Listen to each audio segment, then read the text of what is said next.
technical investigation of a very high quality. That is the way forward. ठीक है, मैं हिमांशु जी के पास चलता हूँ, सीनियर जर्नलिस्ट हैं।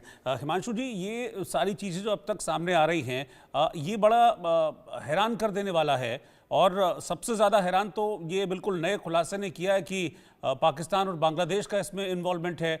वहाँ से जो पेजेस ऑपरेट हो रहे थे, उनके संपर्क में लगातार फ़हीम था। कुछ ऐसे शब्दों का भी इसमें इस्तेमाल किया गया जिसको वहाँ के लोग, बांग्लादेश और पाकिस्तान के लोग यहाँ इंडिया के लोगों को अपमानित करने के लिए करते हैं। ये सब चीज़ें भी सामने आ रही हैं, इन सब का इस्तेमाल हुआ है।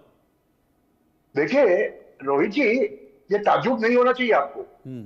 जिन लोगों को मुंबई का वाकया पता है, मुंबई का दिल दहला देने वाला ताज होटल के अंदर वीटी स्टेशन के ऊपर जो वाकया हुआ था, वो जिन लोगों ने रिपोर्ट किया है, वो जिन लोगों ने देखा है, और वहां पर वॉकी टॉकी से, सैटेलाइट फोन के माध्यम से जिस प्रकार से पाकिस्तानी हैंडलर्स वे talking to the hired girls, hired assassins in Mumbai, और कत्लेआम हो रहा था, वो सब देखने के बाद वो 2008 में हमने देखा है। तो इससे कोई ताज्जुब नहीं होना चाहिए आपको। ये इतनी ज्यादा बातें हो रही है।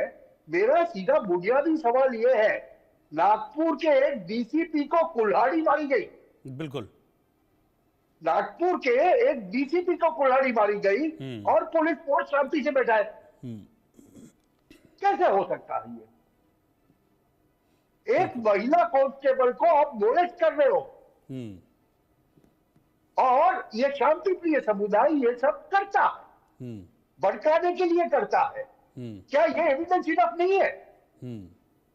आप सोशल मीडिया एविडेंस, ये वो सब बातें करते हैं, आपके नजर के सामने प्रैक्टिकल एविडेंस दिखता है कि एक महिला पुलिस को आप यह उत्पीड़न कैसे कर सकते हो?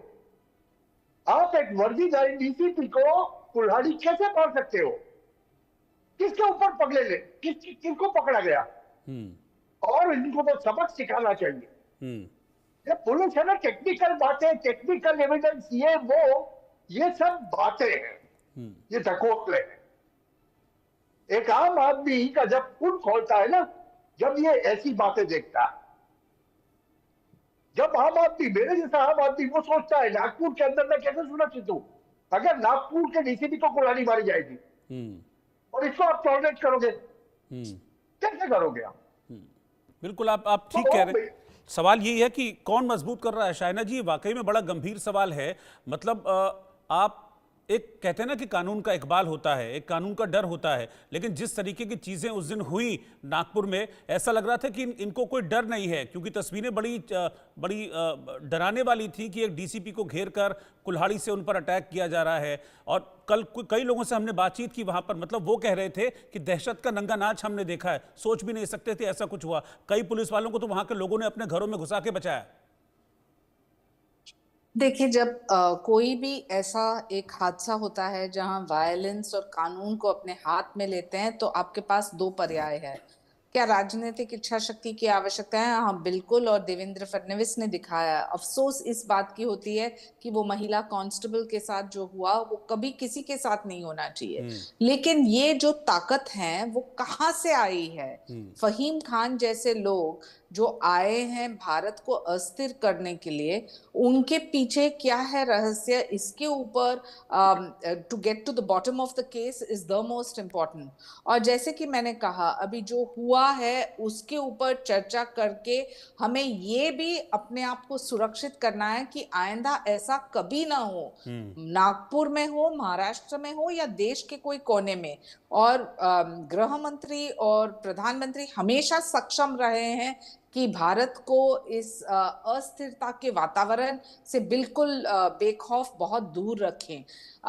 अफसोस जरूर होता है, लेकिन if you look at the sequence of events के हिंदुओं के खिलाफ नफरत का वातावरण, या फिर मैं मानती हूँ कि भारत के जो मुस्लिम्स हैं, भारत के जो हिंदू हैं, वो अमन शांति चाहते ही हैं, नागरिक शांति चाहते ही हैं। लेकिन पाकिस्तान और बांग्लादेश ने जो भड़काऊ एक नजरिया लिया है, उसके लिए एनआईए सक्षम है, हमारी सरकार सक्षम है, प्रधानमंत्री, गृह मंत्री, मुख्यमंत्री, उप मुख्यमंत्री सभी एकजुट उसी दिशा में काम करेंगे कि हम देखें कि ये आइंदा न हो और इससे सीख और साजिश दोनों की जानकारी सबको पता चले। बिल्कुल। एक आखिरी सवाल संजय जी आपसे। जी, अभी कई लोग तो अरेस्ट हो चुके हैं, लेकिन रूट कॉज तक पहुंचने में कैसे पहुंचेगी रूट कॉज तक पुलिस? रूट कॉज पे पहुंचने के लिए टेक्निकल रिसोर्सेज, टेक्निकल टूल्स लगाना पड़ेगा। कितना भी हम इमोशंस की बात कर ले वो सब सही है, लेकिन आज के तारीख में बिना टेक्निकल इन्वेस्टिगेशन का कुछ भी नहीं हो सकता है। प्रकाश जी बात कर रहे थे 9/11 का। 9/11 में अगर आपको पता होगा तो करीब 3000 जो इन्वेस्टिगेटर थे और 4000 टेक्नीशियंस, टेक्निकल रिसोर्सेज और साइंटिस्ट थे। एक पैसेंजर मैनिफेस्ट भी सरकार नहीं ला पाई तो उसको दूसरे तरीके से लाया गया। तो सब डॉट्स कनेक्ट करने के लिए, क्योंकि क्या है कि अगर आप चार्जशीट कर दिए और उसके बाद अगर वो बंदा कॉन्विक्ट नहीं हो रहा है तो फिर फायदा उसका क्या है? जिसको खत्म करना है एक बार यहां से लेके सुप्रीम कोर्ट तक एक के बाद एक उस पर शिकंजा पूरा कस दिया जाना चाहिए। उसके लिए हार्ड कोडेड टेक्निकल रिसोर्स की जरूरत है और वो एनआईए और फेडरल एजेंसीज, स्टेट एजेंसीज से बेटर रिसोर्स उनका रहता है। और जो लोकल हमारे रिसोर्सेज हैं जो वो चला रहे हैं, जो रोज कर रहे हैं, उनका जो डोमेन नॉलेज है, वहां का एक्सपर्टीज, अगर ये दोनों साथ लाया जाए तो एक पुख्ता इन्वेस्टिगेशन होगा।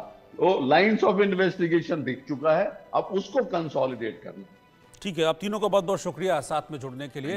जल्द से जल्द जो नागपुर के गुनहगार हैं वो पकड़े जाएं और जिस तरीके का कनेक्शन एस्टेब्लिश हो रहा है ये वाकई में काफ़ी चिंताजनक है कि यहाँ नागपुर में हिंसा भड़क रही थी और ऑर्डर देने वाले वहाँ एलओसी के पार बांग्लादेश और पाकिस्तान में बैठे थे। अगर ऐसा है तो फिर इनके तार, इनकी कड़ी को एस्टेब्लिश करना बहुत ज़रूरी है, क्योंकि नागपुर हिंसा का सच हिंदुस्तान का एक एक शख्स जानना चाहता है। एक ब्रेक के लिए रुक रहे हैं, लौट रहे हैं फौरन वापस।